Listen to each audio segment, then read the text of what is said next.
ماں کی بچوں پر عدم توجہ ہمیشہ ہی اسے بھاری پڑتی ہے، لیکن مجھے اس بات نے وہ رخ دکھایا تھا کہ میرے رونگٹے کھڑے ہو گئے تھے۔ بچوں کی ایکٹیویٹی پر اکثر مائیں نظر نہیں رکھتیں، وجہ سسرال کی ڈھیر ساری ذمہ داری ہوتی ہے۔ عورت انہیں نبھانے کے چکر میں بچوں کی تربیت میں اکثر کوتاہی کر جاتی ہے، جس سے اسے منہ کی کھانی پڑتی ہے۔ آج میں اپنی بیٹی پر 8 آنسو بہاتی ہوں۔ یہ بات اس وقت کی ہے جب میرے دیور کی شادی کو بس 1 ماہ ہی ہوا تھا، جب وہ بیرون ملک جانے کو تیار تھا۔ شادی سے پہلے بھی وہ بیرون ملک میں ہی نوکری کرتا تھا، شادی کے سلسلے میں ہی پاکستان آیا تھا۔ میری دیورانی بہت خوبصورت تھی اور خوش مزاج بھی، بہت جلد سب سے گھل مل گئی تھی، لیکن اس دن بہت اداس تھی جب میرے دیور فرقان نے بیرون ملک جانا تھا۔ میں نے ہی شبانہ کو تسلی دی تھی کہ 6 مہینے کی بات ہے، پھر وہ تمہیں بھی وہیں بلا لے گا۔ میری بات پر اس نے آنسو صاف کرتے ہوئے اسبات میں سر ہلایا تھا۔ چند دن تو بہت چپ چپ سی رہی، پھر میری 10 سالہ بیٹی کے ساتھ ہنسنے کھیلنے لگی۔ میری بیٹی کا بھی اپنی چچی کے ساتھ دل لگ گیا تھا۔ میرے 3 بچے تھے، سب سے بڑی بیٹی ہینا تھی اور اس سے چھوٹے 2 بیٹے تھے۔ سب سے چھوٹا بیٹا 2 سال کا تھا۔ میں گھر کے کاموں میں اور بچوں میں ہر وقت گھن چکر بنی رہتی تھی۔ پھر بڑی بیٹی ہینا مجھے تنگ بھی بہت کرتی تھی، ہر وقت میرے سر پر سوار رہتی تھی، کہتی ماما میرے ساتھ گیم کھیلو، میرے ساتھ کارٹون دیکھو۔ اب میرے پاس کہاں اتنا وقت ہوتا تھا کہ اس کے ساتھ یہ چونچلے کرتی۔ گھر کے کام، چھوٹے بچے، پھر ساس سسر کی ذمہ داری، مجھے تو یہ تک پتہ نہیں چلتا تھا کہ دن کیسے اور کب گزرا۔ میرے شوہر ارمان اور فرقان 2 ہی بھائی تھے اور 10 سال بعد میرے دیور کی شادی ہوئی تھی۔ تعلیم مکمل کر کے وہ بیرون ملک میں نوکری کرنے چلا گیا تھا اور اب بھی شادی کے بعد اس کا یہ ارادہ تھا کہ بیرون ملک جا کر بیوی کا بھی ویزا لگوا لے گا اور اسے بھی وہیں لے جائے گا۔ میں چونکہ اپنی ساس کی سگی بھانجی تھی، اس لیے بھی میری ساس کا دل میرے ساتھ بہت لگتا تھا۔ پھر میں نے اپنے ساس سسر کی خدمت بھی بہت کی تھی، پورے گھر کو میں نے ہی سنبھال رکھا تھا۔ میری ساس میری تعریفیں کرتے نہیں تھکتی تھی۔ میری دیورانی بہت ہی خوش مزاج لڑکی تھی، بہت جلد گھر میں گھل مل بھی گئی تھی، اس لیے میں نے بھی شکر کیا تھا کہ چلو چند ماہ مجھے بھی کچھ سکھ مل جائے گا، لیکن میں شاید اس معاملے میں اتنی خوش نصیب نہیں تھی۔ میری ساس نے صاف کہہ دیا کہ چھوٹی بہو مہمان ہے، فرقان اسے نہ جانے کب UK بلوا لے، اس لیے وہ کام نہیں کرے گی۔ شبانہ پھر بھی چھوٹے موٹے کام میرے ساتھ کروا دیتی تھی، باقی کا وقت اس کا میری ساس اور ہینا کے ساتھ گزرتا تھا۔ تقریباً پورا دن ہینا کا اپنی چچی کے ساتھ ہی گزرتا تھا، لیکن ایک بار میری دیورانی کہنے لگی کہ میں رات میں اکیلی ہوتی ہوں، مجھے اکیلے میں خوف سے نیند نہیں آتی، بھابھی میں ہینا کو اپنے کمرے میں سلا لیا کروں۔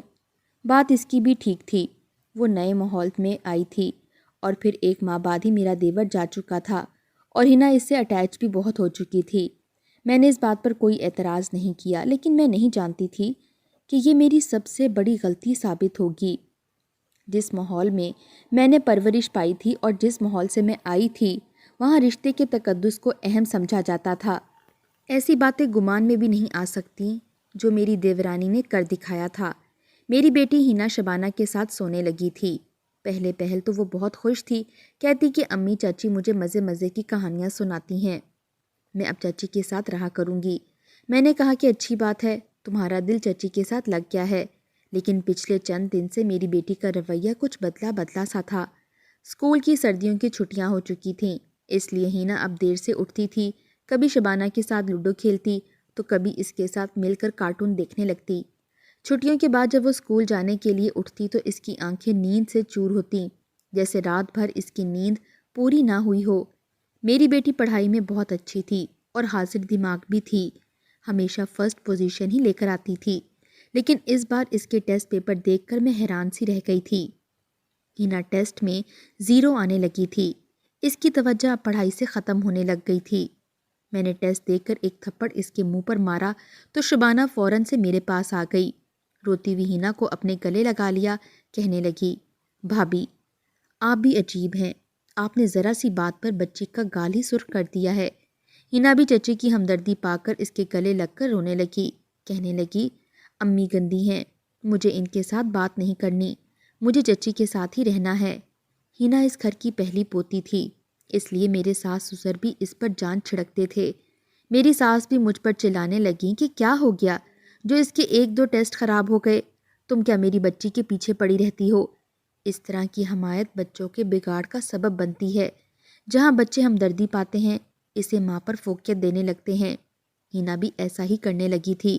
ہینا مجھ سے دور ہونے لگی تھی۔ شبانہ نے مجھ سے کہا کہ وہ اب اسے پوری توجہ سے پڑھائے گی، اس لیے میں ہینا کی طرف سے بے فکر ہو جاؤں۔ ان دنوں میرا چھوٹا بیٹا کچھ بیمار تھا، اس لیے میں ہینا کی طرف سے بالکل لا تعلق سی ہو گئی تھی۔ لیکن میرے ہوش اس وقت اڑے جب اس کے اسکول سے فون آیا کہ آپ کی بیٹی بے ہوش ہو گئی ہے۔ میں اور ارمان اس کے اسکول پہنچے تھے۔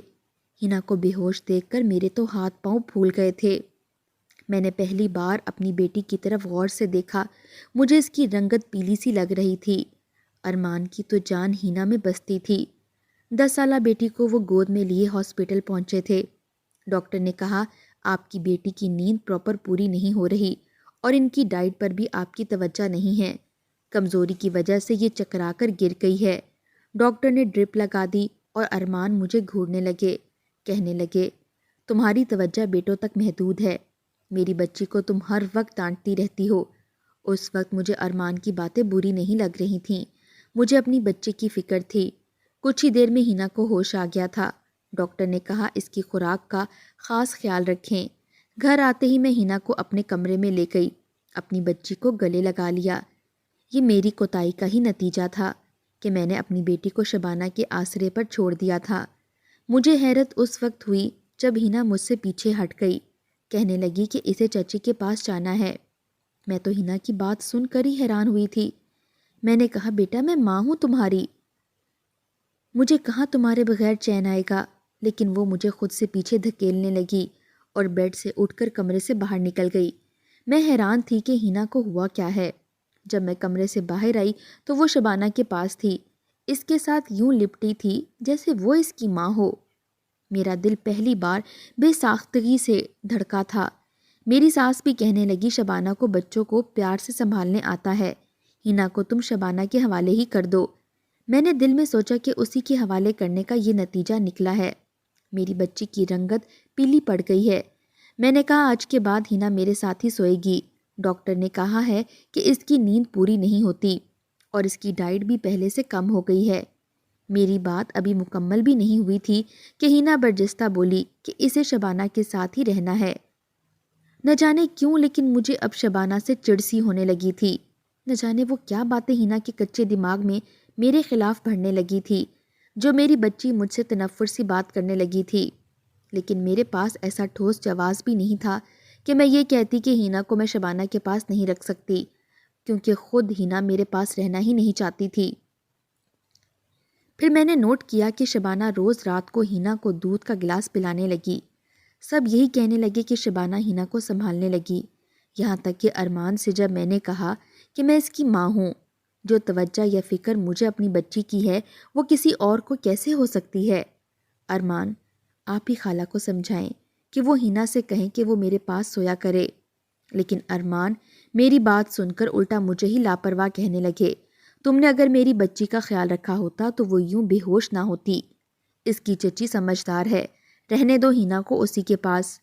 میں چپ سی ہو گئی تھی، لیکن ایک بار جو ہوا میں وہ دیکھ کر دنگ سی رہ گئی تھی۔ ایک رات پیاس کی شدت کی وجہ سے میری آنکھ کھلی۔ میں اپنے کمرے سے باہر آ گئی۔ کچن کے برابر والا کمرہ شبانہ کا تھا۔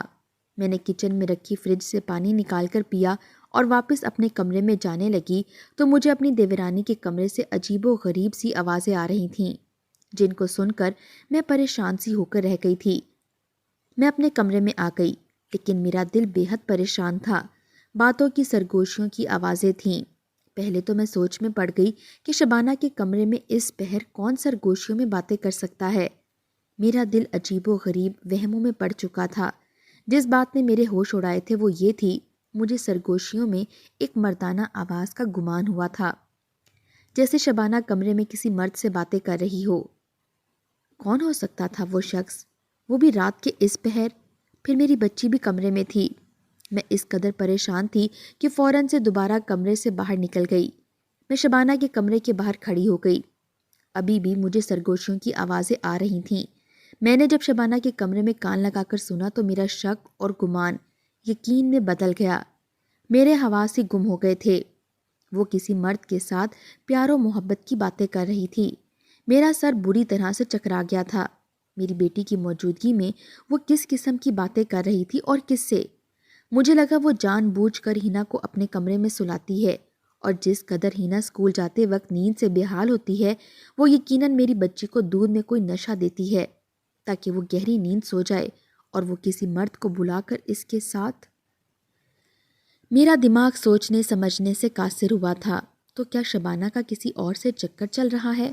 اور گھر والوں کے سامنے وہ کیسے میری بچی سے محبت جتا کر اسے اپنے لیے آڑ بنا رہی ہے تاکہ اس پر کوئی بھی شک نہ کر سکے؟ میں نے تو شبانہ کا دروازہ اس زور سے دھڑدھڑایا کہ شبانہ کے ساتھ ساتھ میرے شوہر اور میری ساس سسر بھی اپنے کمرے سے نکل کر باہر آ گئے۔ شبانہ نے دروازہ کھول دیا۔ ہینا اس کے بیڈ پر سو رہی تھی۔ میرا شوہر مجھے غصے سے پوچھنے لگا کہ اس وقت تم نے شبانہ کا دروازہ ایسے کیوں کھٹکھٹایا ہے؟ کیا تم پاگل ہو گئی ہو؟ میں نے کہا، میں نے اس کے کمرے سے ایک مرد کی آواز سنی ہے۔ یہ میری بچی کو آڑ بنا کر نہ جانے کس کو کمرے میں بلاتی ہے۔ آپ لوگ اس کے کمرے کی تلاشی لو۔ میری بات پر شبانہ کے چہرے کی رنگت اڑی تھی۔ وہ مجھے آنکھیں پھاڑے دیکھنے لگی۔ میں اس کے کمرے میں چلی گئی۔ اس کے کمرے کی کھڑکی کھلی ہوئی تھی۔ میں نے کہا، اس نے یہیں سے اس شخص کو بھگایا ہوگا۔ وہ آنسو بہانے لگی، کہنے لگی، بھابھی آپ کو شرم نہیں آتی مجھ پر ایسا الزام لگاتے ہوئے؟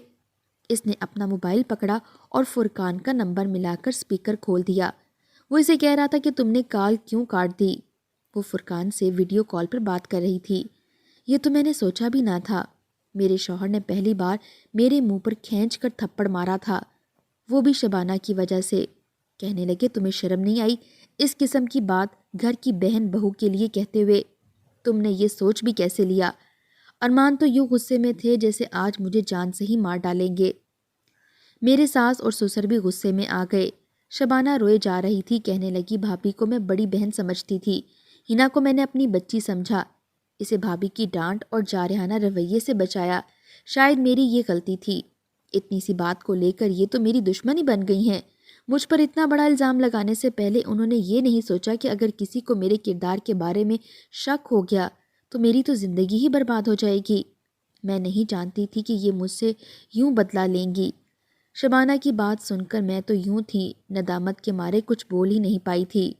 میرے سسر مجھ سے کہنے لگے، شرم آنی چاہیے تمہیں بہو، اس قسم کی باتیں سوچتے ہوئے۔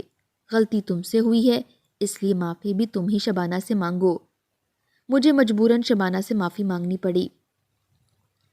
10 سال سے اپنے سسرال میں بنائی عزت میں چند منٹوں میں کھو چکی تھی۔ میرے ذہن میں کبھی یہ خیال ہی نہیں آیا کہ وہ فرقان سے بھی تو بات کر سکتی ہے۔ اب سب کی نظروں میں مشکوک سی ہونے لگی تھی۔ لیکن اب چند دنوں سے ہینا چپ چپ سی رہنے لگی تھی۔ حالانکہ میری بیٹی بہت باتونی سی تھی۔ وہ سو کر اٹھنے کے بعد بھی نیند کی غنودگی میں رہتی تھی، جیسے رات دیر تک جاگنے لگی ہو۔ پہلے سے بہت سست ہو گئی تھی۔ ہینا زیادہ تر وقت شبانہ کے کمرے میں ہی گزارتی تھی، لیکن اب کچھ خوف زدہ سی لگنے لگی تھی۔ بات بات پر چونک جاتی تھی۔ اگر میں اچانک سے کمرے میں جاتی تو وہ یوں گھبرا جاتی جیسے میں نے اس کی کوئی چوری پکڑ لی ہو۔ ایک بار رات کے وقت ہینا کی چلانے کی آوازیں آنے لگیں۔ میں اور ارمان ہڑبڑا کر اٹھ بیٹھے تھے جب ہمارے کمرے کا دروازہ کھٹکھٹا کر دروازہ ارمان نے ہی کھولا تھا۔ شبانہ بڑی بدحواس کھڑی تھی، کہنے لگی، ارمان بھائی، ہینا کے پیٹ میں بہت درد ہے، وہ درد سے چلا رہی ہے۔ ارمان فوراً سے بھاگ کر شبانہ کے کمرے میں گئے تھے۔ ہینا اپنا پیٹ پکڑے تڑپ رہی تھی۔ میں اپنی بچی کی حالت دیکھ کر پریشان سی ہو گئی تھی۔ پھر ڈاکٹر نے چیک کیا اور ایک پین کلر انجیکشن ہینا کے لگا دیا، لیکن اب تو یہ معمول سا بنتا جا رہا تھا۔ اکثر اسکول جاتے ہوئے پیٹ درد کی شکایت کرنے لگتی۔ شاید وقت سے پہلے ہی وہ بڑی ہونے لگی تھی۔ اس کی اسکول کی ٹیچرز اس کی تعریف کی بجائے اس کی شکایتیں کرنے لگی تھیں۔ ہینا اب گھبرائی گھبرائی سی رہتی تھی۔ اس کی رنگت بھی زرد پڑنے لگی تھی۔ میں جب اس سے پوچھتی کہ اسے کیا مسئلہ ہے تو وہ مجھے کچھ بتاتی بھی نہ تھی۔ ایک بار وہ لیپ ٹاپ لیے کچھ دیکھ رہی تھی۔ میں اچانک سے اس کے کمرے میں آ گئی۔ مجھے دیکھ کر وہ ہڑبڑاہٹ کا شکار ہو گئی تھی۔ اس نے جلدی سے لیپ ٹاپ بند کر دیا۔ جب میں نے پوچھا کہ تم کیا دیکھ رہی تھی تو گڑبڑا سی گئی، کہنے لگی کارٹون دیکھ رہی تھی، لیکن اس کے چہرے پر بدحواسی سی چھائی ہوئی تھی۔ میں نے اس کے ہاتھ سے لیپ ٹاپ لیا تو وہ آف ہو چکا تھا۔ وہ فوراً سے اٹھ کر شبانہ کے کمرے میں چلی گئی۔ میرے دل میں کھٹکا سا لگ گیا تھا کہ جیسے کوئی گڑبڑ ہے، لیکن میری مجبوری یہ تھی کہ میں جوائنٹ فیملی میں رہتی تھی۔ اگر اپنی بیٹی کو سمجھانے کی کوشش میں اسے ڈانٹنا پڑ جاتا تو شبانہ اسے ہمدردی جتا کر میرے خلاف کر دیتی۔ نہ میری ساس میری بات کو سمجھنے کو تیار تھی اور نہ ہی میرا شوہر۔ جو واقعہ میرے اور شبانہ کے بیچ ہو چکا تھا، شبانہ مجھے دیکھتے ہی رخ بدل لیتی تھی۔ میری ساس میری 10 سالہ خدمت کو نظر انداز کر کر بس اس واقعے کو ہی یاد رکھتی اور مجھے طنز کرنے لگتی، کہتی کہ شبانہ کے ظرف کو سلام ہے، تمہاری اتنی گھٹیا حرکت کے باوجود وہ ہینا سے ویسے ہی پیار کیا کرتی ہے۔ میری بیٹی کی پڑھائی سے توجہ بالکل ہٹ چکی تھی۔ ایک بار مجھے اس کی ٹیچر کی کال آئی۔ اس نے مجھے جو بات ہینا کے بارے میں بتائی وہ سن کر مجھے اپنے کانوں پر یقین نہیں آ رہا تھا کہ وہ بات ایسی تھی کہ اگر میں ہینا سے پوچھ گچھ کرتی تو گھر پر ایک طوفان سا برپا ہو جاتا۔ میں بڑی الجھن میں پھنس گئی تھی۔ میں نے اب ہینا کی ہر حرکت پر نظر رکھنی شروع کر دی تھی۔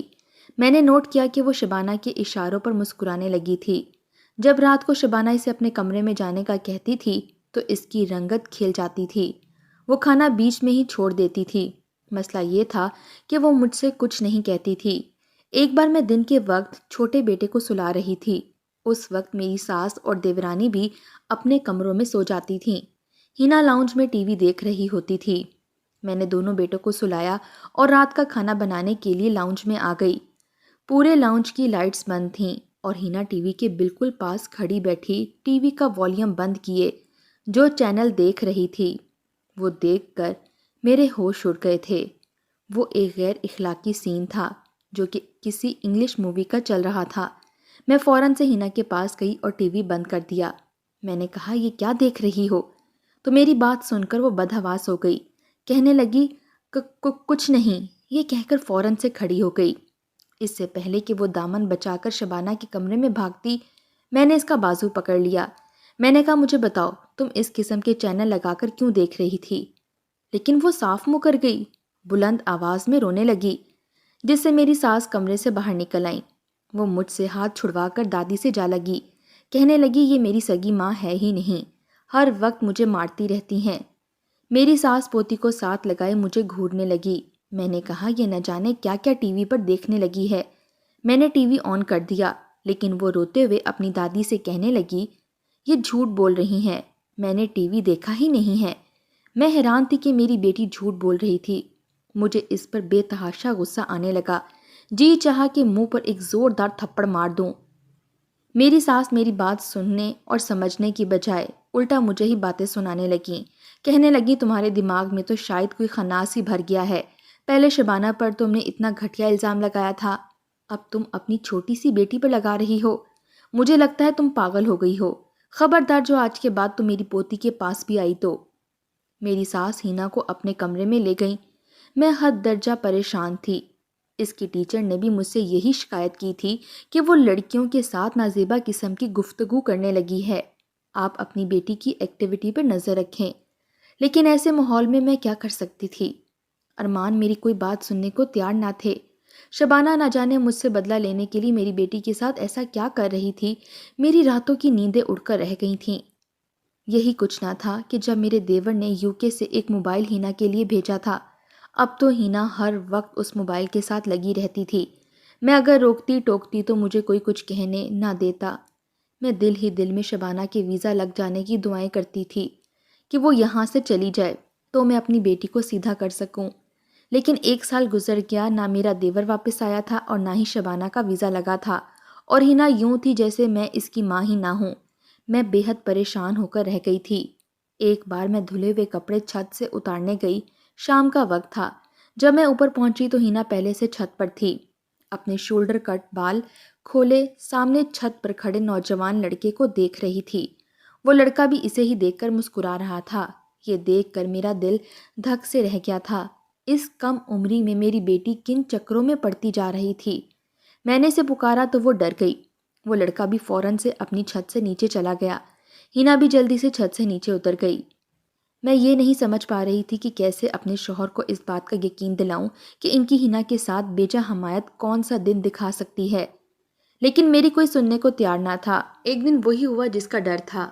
میری بچی اسکول تو گئی لیکن واپس نہیں لوٹی۔ ہمارے گھر تو جیسے قیامت سی ٹوٹ گئی تھی۔ میرا شوہر پولیس اسٹیشن کے چکر کاٹ کاٹ کے تھک گیا تھا۔ میرا رو رو کر برا حال تھا۔ میری ساس صدمے سے گم سم ہو گئی تھی، لیکن شبانہ بہت خوش تھی۔ ایک ہفتے بعد میری بیٹی کی لاش ایک کچرے دان کے سامنے غیر حالت میں ملی تھی۔ میں تو پاگل سی ہو گئی تھی۔ میری ساس سے یہ صدمہ برداشت نہ ہوا اور وہ انتقال کر گئیں۔ میں بالکل گم سم سی ہو گئی تھی۔ ارمان ہر وقت روتے رہتے تھے۔ میرے سسر بستر سے لگ چکے تھے۔ فرقان جب والدہ کی وفات پر واپس آیا تو چند دن بعد میرے اور ارمان کے سامنے کہنے لگا کہ وہ شبانہ کو طلاق دے دینا چاہتا ہے کیونکہ وہ وہاں شادی کر چکا ہے اور اب اسے اپنے ساتھ نہیں رکھے گا۔ یہ اس کا آخری فیصلہ ہے۔ میرے شوہر نے اسے بہت سمجھانے کی کوشش کی لیکن وہ نہیں مانا۔ شبانہ کے آنسو آج بہہ رہے تھے۔ وہ دیوانہ وار رو رہی تھی، لیکن فرقان نے اسے طلاق دے دی۔ اپنے میکے جانے سے پہلی بار وہ میرے اور ارمان کے سامنے ہاتھ جوڑ کر روتے ہوئے معافی مانگنے لگی۔ کہنے لگی مجھے معاف کر دیں بھابی، ہینا کی موت کی ذمہ دار میں ہوں۔ آپ سے بدلہ لینے کے چکر میں اسے غیر اخلاقی قسم کی چیزیں دکھانے لگی تھی۔ وقت سے پہلے اس کا ذہن خراب کر چکی تھی۔ اس کی دوستی میں نے ہی پڑوسی کے لڑکے سے کروائی تھی۔ اسے بھاگ جانے کا مشورہ بھی میں نے ہی دیا تھا۔ مجھے آپ سے بدلہ لینا تھا کیونکہ میں جانتی تھی کہ آپ کی کسی بات پر کوئی اعتبار نہیں کرے گا، لیکن میں نہیں جانتی تھی کہ برباد کرنے والے بھی کبھی آباد نہیں رہتے۔ ارمان یہ سب سن کر ششدر رہ گئے تھے۔ میرے آنسو نہیں تھم رہے تھے، لیکن جو کچھ ہم کھو چکے تھے اسے پانا ناممکن تھا۔